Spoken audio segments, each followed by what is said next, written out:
How was your experience in this concealed FUE? Were your expectations met or not? So today we are here with Lachlan. He's from Australia. So hi, welcome to India. So he was here for a concealed FUE.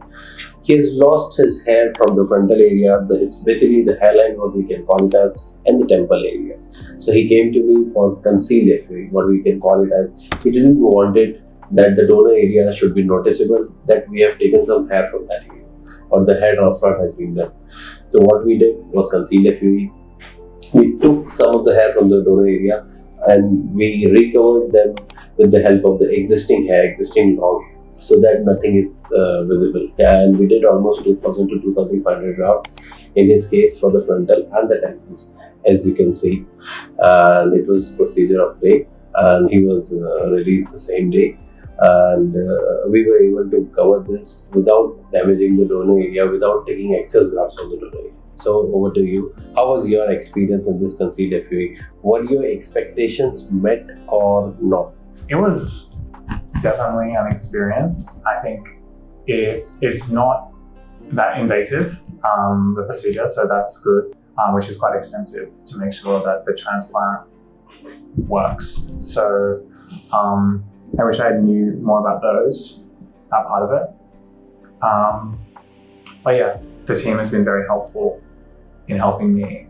I would advise anyone who's interested in getting one just to take the time, around the procedure, to be able to rest and recover, because if you're traveling like me, it's a little hard to want to rest when you're in a new country. But until you're traveling, it will be okay, I guess. But yeah, you can take care of that.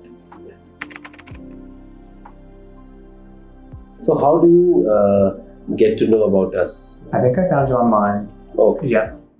Fine. Hoping very good results for Lachlan and wishing him luck for his travel. Safe journey. I'm feeling much happier now my head is washed. But yeah, I'm feeling good. No, there's no pain. The recipient area and the donor area are a little tender, but if you take care, there's no problems. So yeah, you can sleep easy on the back of your head, just using the medicines that I was given. And yeah, I can go around freely now. I have apart from still being just a bit more restful, there's no restrictions. Yeah, I'm comfortable to leave Delhi. I'm still going to be in contact with the clinic via WhatsApp. So for the crust removal, I can ask for advice, but it's been explained to me and it sounds very straightforward. And I'm feeling well, so I don't feel like I need to, feeling back to normal, so I don't feel like I need to be around. Yeah.